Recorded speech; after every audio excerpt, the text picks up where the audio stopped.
তো আমার মনে আছে আমি যখন গণভবনে ঢুকি আমি খুব জোরে চিৎকার দিয়ে লাফাতে লাফাতে গণভবনে ঢুকেছিলাম। আমার মনে হয় না আমি বাংলাদেশের ইতিহাসে কোনো কিছু নিয়ে এত বেশি খুশি হয়েছি কোনো দিন। একদিন যখন আমি আন্দোলনে দাঁড়ানো সেই দিন আসলে সকালবেলা সাইদ ভাইয়া মারা যায়। তো সেদিন আম্মু বললো আচ্ছা ঠিক আছে যাবাই যেহেতু তো তুমি নিজের সেফটিটা মেনটেন করে তারপর যাও। তখন আমাকে একজন এসে বললো আপু রাস্তার ওই পারে একটা লাশ পড়ে আছে, কেউ আনতে পারছে না, গেলেই পুলিশ গুলি করছে। লাইফে ফার্স্ট টাইম যখন রক্ত দেখলাম তখন আসলে মনে হলো যে আসলে ঠিক হচ্ছে না। আমি আসলে প্রথম থেকে যে একদম আন্দোলনের সাথে তা বলবো না। আমার পরীক্ষা চলছিল, আমি দেখছিলাম যে কোটা নিয়ে আন্দোলন চলছে, পরীক্ষা দিতাম, বের হতাম, দেখতাম আপু ভাইয়ারা বসে বসে আন্দোলন করছে। তো যেদিন আমাদের প্রাইম মিনিস্টার রাতের বেলা আসলে রাজাকার নিয়ে স্টেটমেন্টটা দিল, সেদিন রাতে আমার মনে হলো যে না এটা তো ঠিক না। সো সেদিন মনে হলো যে আসলে যা বললো উনি সেই জিনিসটা ঠিক না, অ্যান্ড সেটার বিরুদ্ধে আমাদের সবার দাঁড়ানো উচিত, কারণ উনি আমাদের এগেইনস্ট একটা স্টেটমেন্ট দিয়ে ফেলেছে। সেই দিন আসলে আমি জানতাম না কারা পুরাটা প্রোটেস্টকে লিড করছিল বা কারা হচ্ছে কি সব কিছু করছিল, কিন্তু আমি নিজের জায়গা থেকে আন্দোলনে যোগ দিই। তো আমি পরপর ঢাকা বিশ্ববিদ্যালয়ে আন্দোলন করি। একদিন যখন আমি আন্দোলনে দাঁড়ানো সেই দিন আসলে সকালবেলা সাইদ ভাইয়া মারা যায়। তখন আমরা সবাই শহীদ মিনারে দাঁড়ানো, তো যখন এসে আমাদেরকে বলা হয় তখন আমার মনে হলো যে আন্দোলনটা আসলে ভয়াবহ একটা দিকে রূপ নিয়েছে, অ্যান্ড তখন আমার মনে হলো যে সবার বসে থাকা যাবে না। তো আমি আমার জায়গা থেকে বেস্টটা দিই, বাকিরাও দেখবে। এরই কিছুক্ষণ পরে আমার এই ডিপার্টমেন্টের এক ছোট ভাই, সে নিজেও ছাত্রলীগ করতো, কিন্তু সে ছাত্রলীগের গুলি খেয়েছে। তাকে যখন আমার অন্য জুনিয়ররা দেখলো, অ্যান্ড তারা সেদিন সবাই মিলে বললো যে আমরা আর ছাত্রলীগ করবো না। সেদিন আমি বাসা থেকে আসার সময় অনেক প্রবলেম ফেস করলাম, কারণ সন্ধ্যার সময় ঢাকা বিশ্ববিদ্যালয়ের 700-র মতো পুলিশ ঢুকে গিয়েছিল যারা ছাত্রলীগকে প্রোটেক্ট করছিল। অ্যান্ড আমি যেহেতু উত্তরাতে থাকি আমার মেট্রো ব্যবহার করা লাগে, অ্যান্ড আমাকে সবাই বলছিল কি তুমি আজকে বাসায় কিভাবে যাওয়া জানি না, কারণ মেট্রো পর্যন্ত যেতে পারবা নাকি বলা যাচ্ছে না। তাও আমি খুব টেনশন নিয়ে মেট্রো পর্যন্ত গেলাম, সেই দিন বাসায় আসলাম। তারপরের দিন থেকে আসলে আমার মা আমাকে বললো যে তুমি যেও না, কারণ আজকে থেকে যেহেতু অবস্থা খারাপ। তো আমি বললাম যে মা সবাই যাচ্ছে, আমি যদি বাসায় বসে থাকি পরে আমার নিজের খারাপ লাগবে যে ওরা রক্ত দিচ্ছে, এতদিন তো হচ্ছে হত্যাকাণ্ড চলেনি, এখন যেহেতু চলছে আমরা বাসায় বসে থাকতে পারবো না। তো সেদিন আম্মু বললো আচ্ছা ঠিক আছে যাবাই যেহেতু তো তুমি নিজের সেফটিটা মেনটেন করে তারপর যাও।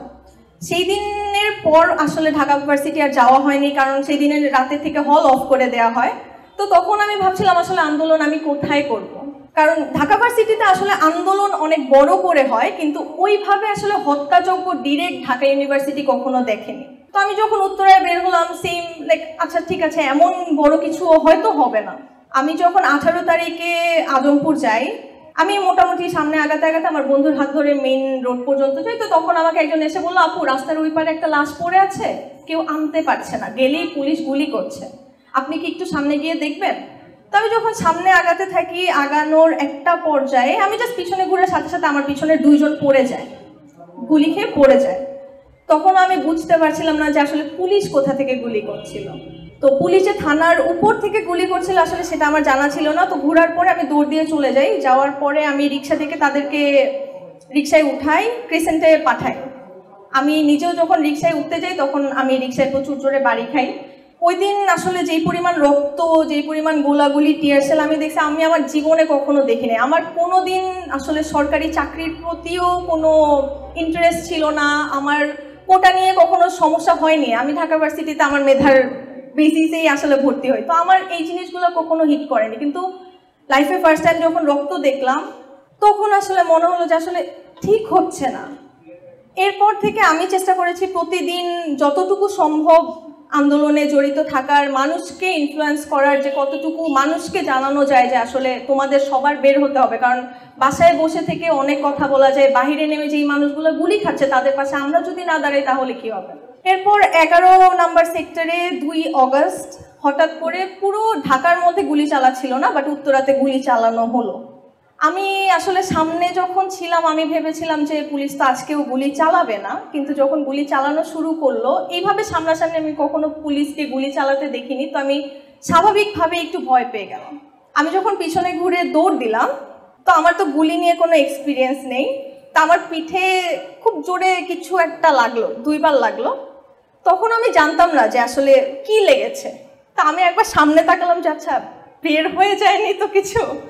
এরপরে দৌড়াচ্ছি। ওই দিন আসলে 3 থেকে 4টা জায়গায় বারবার দৌড়ে দৌড়ে যাচ্ছি, পুলিশ আবার গুলি করছে, আবার দৌড়াচ্ছি। শেষে আমার না পেরে একটা বাসায় আসলে আশ্রয় নিতে হয়। এরপরও 4 তারিখ পর্যন্ত আন্দোলন করেছি, দেখেছি, রক্ত দেখেছি।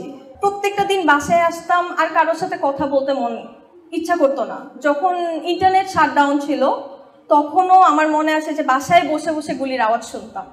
তখন টিভি ছাড়া আসলে কোনো উপায় ছিল না জানার। টিভিতেও এত আজগুবি নিউজগুলো দিত যে তখন মনে হতো না শোনা বেটার, কারণ ছাদ থেকে এর চেয়ে বেটার বুঝতে পারতেছিলাম যে সিচুয়েশন কি।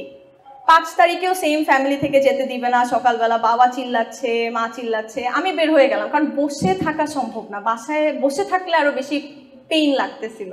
বের হয়ে গেলাম, আল্লাহর নাম নিয়ে হাঁটা শুরু করলাম। হাঁটতে হাঁটতে যখন গণভবনে যেতে আমার আরো 20 মিনিট আছে, তখন হঠাৎ করে শুনলাম যে আসলে অফিসিয়ালি পদত্যাগ করলো। তো আমার মনে আছে আমি যখন গণভবনে ঢুকি, আমি খুব জোরে চিৎকার দিয়ে লাফাতে লাফাতে গণভবনে ঢুকেছিলাম। আমার মনে হয় না আমি বাংলাদেশের ইতিহাসে কোনো কিছু নিয়ে এত বেশি খুশি হয়েছি কোনো দিন। আমার জাস্ট মনে হলো যে হঠাৎ করে যে এখন স্বাধীন, যা কিছু বলবো কেউ এসে আমাকে বলবে না এটা বলবো না, সমস্যা হবে।